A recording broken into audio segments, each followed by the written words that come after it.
이번에 소개해드릴 사례는 금품수수 관련 사례입니다. 부정청탁 금지에 이어서 청탁금지법의 두 번째 핵심 키워드가 바로 금품 등의 수수 금지인데요. 자, 강사님, 금품 등의 수수, 그래요. 이 금품 등도 붙고 단순히 돈만을 의미하는 건 아닌 것 같아요. 네, 그렇습니다. 금품 수수 금지가 아니라 금품 등의 수수잖아요. 네. 그래서 이익이라고 이해될 수 있는 모든 것이 다 금품 등에 들어갑니다.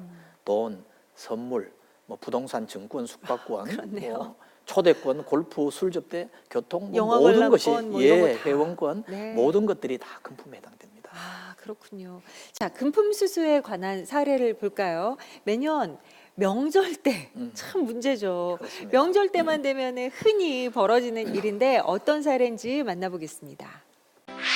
어느 지자체 공직유관단체 보조금 업무를 담당하는 공무원 A는 추석 명절 전 공직유관단체 팀장 B로부터 택배를 통하여 자택으로 과일 선물 세트를 받았다.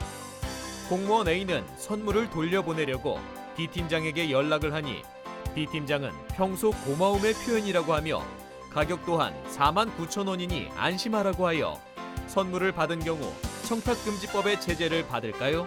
네, 사례 함께 만나보셨는데 여기 계신 분들 중에는 이런 사례를 실제적으로 겪어본 분도 계실 것 같아요. 그러니까 그렇습니다. 강사님, 이런 경우에 이제 350 원칙에는 걸리지 않는 것 같은데 49,000원 이거 제재를 받게 되나요? 어떻게 되나요? 네, 이런 경우 잘 살펴봐야 됩니다. 네. 우선 제일 먼저 살펴본 것이 직무 관련성이 있는가 하는 부분을 살펴봐야 됩니다. 공무원 A와 공직유관단체 팀장 B는 분명히 직무 관련성이 있는 그렇죠. 그런 관계입니다. 그 다음 공무원 A와 보조금을 교부하는 단체 팀장 B와의 관계, 직무 관련성의 밀접도 정도 등을 종합적으로 고려해 볼 때 직무집행의 공정성을 저해할 수가 있는 사항입니다. 이 사례는 권익위에서 애초에 이런 것은 제재를 받을 수 있는 사례라고 제시를 한 사례인데요. 이 경우에 공무원 A와 팀장 B 사이에 아마 보조금 관련해서 직접적인 그 이익이 아마 진행되고 있거나 진행되는 것이 명백한 아마 그런 관계에 있었을 걸로 생각을 합니다. 여기서 굉장히 중요한 포인트가 공정한 직무 수행을 저해할 수 있는가 없는가가 중요한 판단 요건인데요. 권익위에서는 이런 경우가 공정한 직무 수행을 저해할 수 있다라고 보고 종합적으로 봤을 때 제재 대상이 된다고 본 그런 사례라고 할 수 있습니다. 이 경우에 공무원 A와 팀장 B는 제재 대상에 해당되어서 2배에서 5배의 과태료를 내게 됩니다. 아, 그렇군요. 자, 그러면은 다른 사례를 하나 더 보도록 하겠습니다. 지난 추석 명절 때 이런 경험 있으신 분들도 계실 것 같은데요. 만나보시죠. 명절에 20만 원짜리 한우 세트가 집으로 배달이 왔습니다. 선물비가 5만 원 이하이기 때문에 위법인데 이럴 때 어떻게 해야 할까요? 아, 이럴 경우 어떻게 해야 할까요? 자, 1번 택배 기사에게 돌려보낸다. 2번 보낸 사람에게 바로 거절 의사를 밝힌다. 3번 초과 금액인 15만 원을 돌려준다. 4번 경찰서에 바로 신고한다. 자, 저도 참 헷갈리거든요. 정답이 뭔가요? 네, 마치 수능 문제 같습니다. 그러게 말이에요. 정답은 네. 일단 택배 기사에게 그냥 돌려보내면 안 됩니다. 무조건 보낸 사람에게 거절 의사를 표시를 해야 되고요. 되도록이면 녹취까지 하는 게 좋습니다. 거절했다는 어떤 네. 증명이 돼야 되니까요. 그다음에 초과 금액 15만 원을 보내준다. 이걸로 고민하는 분들이 많은데요. 20만 원 전체가 위반이기 때문에 무조건 다 돌려보내줘야 됩니다. 아, 그렇군요. 자, 알겠습니다. 자, 이번에는요, 경조사비 수령에 관한 위반 사례입니다. 함께 만나보시죠. 중앙부처 국장 A는 자신의 아들을 결혼시키면서 산하기관 연구원 B 원장으로부터 축의금 10만 원을 받았다. 결혼식을 마친 후 축의금 금액을 정산하는 과정에서 화한 접수 목록에 B 원장이 보낸 화환이 있었다는 걸 알게 된 경우 위법인가요? 우리가 그런 얘기 해요. 이 경조사비가 제일 헷갈려. 네. 이 350 원칙 중에 가장 헷갈린다고 말하시는 분들이 많습니다. 네. 화환도 보내고 직접 와서 축의금도 냈다. 네. 이런 일들이 이렇게 막 드문 일은 아니거든요. 있을 수 있는 그렇죠. 일이거든요. 예. 근데 청탁금지법이 이런 풍경을 460도 바꿔놨다고 하는데 예. 강사님의 그 답변을 좀 들어보고 싶습니다. 예. 10만 원까지만 허용되는 경조사비에는 경조사비만 들어가는 것이 아니고 축의금, 조의금 등 각종 부조금과 화환, 조화 등 부조금을 대신하는 선물, 음식물이 모두 포함됩니다. 아, 네. 따라서 해당 중앙부처 국장은 20만 원 상당의 금품을 받은 것으로 인정되어서 과태료를 납부를 해야 됩니다. 아, 그렇군요. 자, 하나의 사례를 더 만나볼까요? 공무원 갑이 부친상을 당했을 때 사촌 A가 조의금으로 50만 원을 낸 경우 청탁금지법상 제재 대상인가요? 또 사무관으로 승진한 공무원 을이 재력가인 11촌 아저씨 B로부터 승진 축하 기념으로 120만 원 상당의 양복을 수수한 경우 청탁금지법상 제재 대상인가요? 예, 이 사례의 경우 사촌 A가 그 민법상 친족 범위에 해당이 됩니다. 그렇죠. 그래서 A가 조의금으로 낸 50만 원은 수수 금지 품목에 해당이 되지 않습니다. 아, 예, 그러니까 갑과 A 모두 청탁금지법상 제재 대상에 해당되지 않는 그런 그 사례라고 볼 수가 있습니다. 네. 그런데 11촌 아저씨는 민법상 친족의 범위에 들어가지 않죠. 왜냐하면 8촌까지가 네. 민법에 해당이 되니까요. 120만 원 상당의 양복은 수수 금지 금품에 해당된다고 볼 수가 있겠습니다. 따라서 을과 B 모두 청탁금지법상 제재 대상에 해당이 됩니다. 이 경우에는 네.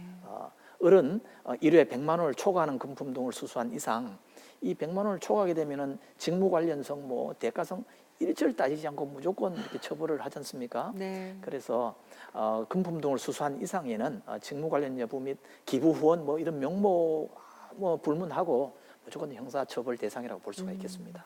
그러니까 여기서 반드시 숙지를 우리가 해야 할 것이 350의 원칙과 직무 관련성, 대가성입니다. 그러니까 식사는 3만 원, 선물은 5만 원, 그리고 경조사비 10만 원.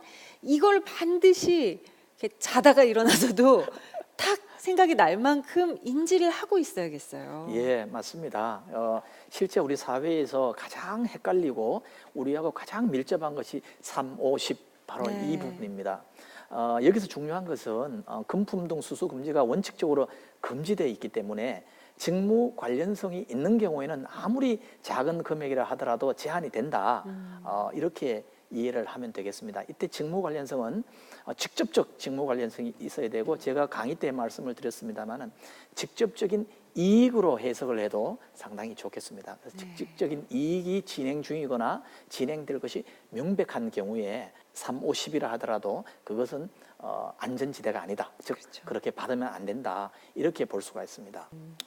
하지만 모든 일에 예외와 원칙이 있듯이 이 금품 등 수수 금지에도 가능한 예외 사유가 있습니다. 3, 50은 그 기준점이라고 그렇게 보면 되고요. 잘 기억해 두면 좋을 것 같습니다. 그렇네요.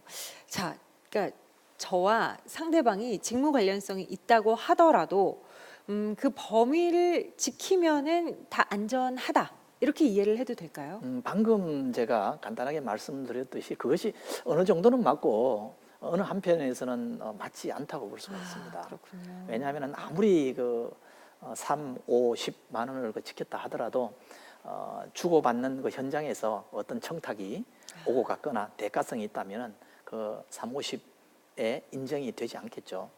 예. 대가성과 직무관련성 이 두 단어 꼭 이해를 해야 되고요. 그게 어려우면은 이익이라고 이렇게 기억을 해도 좋겠습니다. 나에게 이익이 되는 경우. 예. 그렇군요. 그러니까 이익은 곧 청탁이라고 볼 수 있고요. 예. 그렇게 기억을 해도 좋겠습니다. 네, 알겠습니다. 또 하나의 재미있는 사례가 있습니다. 네. 네, 함께 만나보시죠. 초등학교 1학년 1반에 재학 중인 학생의 아버지인 B는 1학년 1반 담임 선생님 A에게 좋은 일에 사용하라고 하며 다른 동료 교사들이 있는 자리에서 50만 원을 주었는데 교사 A는 50만 원을 개인적인 용도로 사용하지 않고 불우이웃 성금으로 낸 경우 위법인가요? 자, 이번 사례 강사님 위법인가요? 우리가 흔히 이런 경우에는 우리나라 문화상 네. 있을 수 있는 일이다 이렇게 생각하기가 쉽습니다. 일단 그 직무 관련성이 있는가를 살펴봐야 되는데요. 네. 학생의 아버지와 담임 교사 A는 직무 관련성이 있죠. 음. 당연히 있는 것이고요.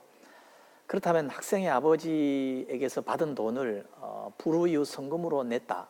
불우이웃에서 썼는데 무슨 문제가 있을까 이렇게 생각할 수 있지만 네. 이 청탁금지법은 그런 것을 따지질 않습니다. 아무리 선하게 썼다 하더라도 일단 받았으니까. 하면은 그 제재 대상에 들어가고요. 네. 100만 원 초과되지 않았기 때문에 주신 분, 받은 분 두 분 다 2에서 5배의 과태료 대상에 해당이 됩니다.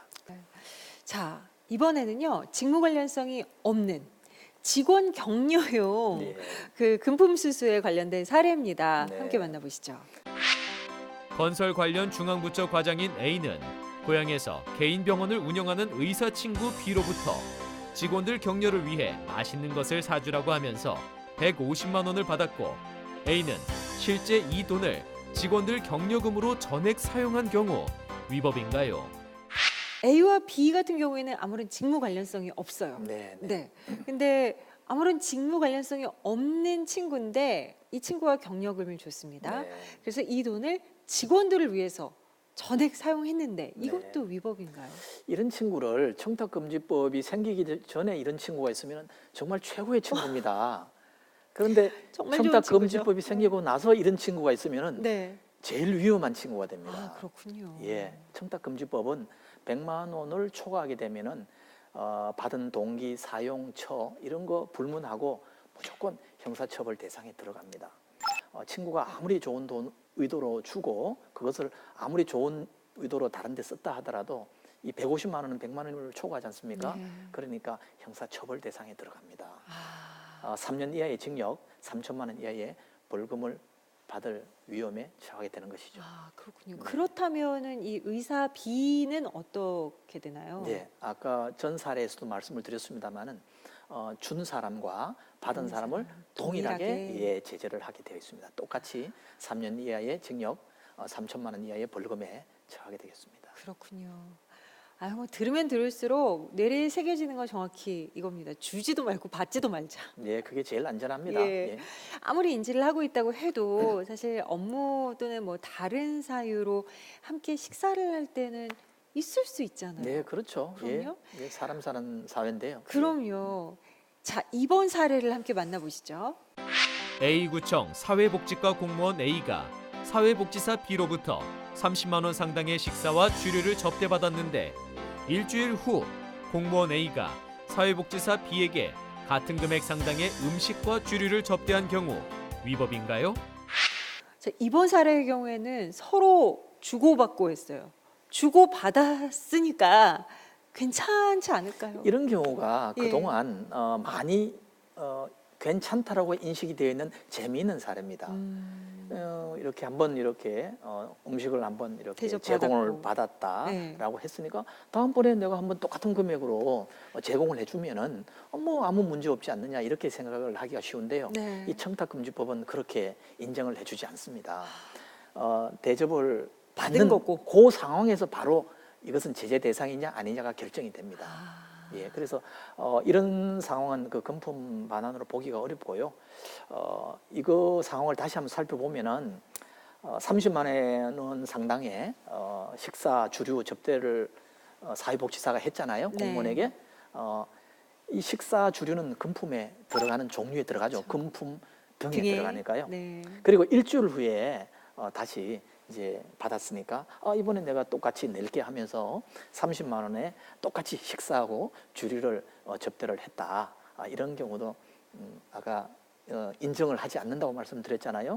예, 그래서 2에서 5배 이하의 과태료 부과 대상입니다. 이것은 절대 금품 반환으로 보기 어렵고요. 지금까지 이런 식이면은 괜찮지 않느냐라고 생각을 했다면 이제부터 이런 생각은 바로 지워야 됩니다. 그러니까 금품을 반환하려고 오히려 한 번 더 이제 제가 그런 식의 행위를 했다가 이게 혹시 두 번으로 걸리는 거는 맞습니다. 2번으로 걸리는 겁니다. 더 뭐 골치 예, 아파지는 상황이 그렇습니다. 되는 거네요. 예, 그렇습니다. 절대 해서는 안 네, 될 맞습니다. 방법입니다.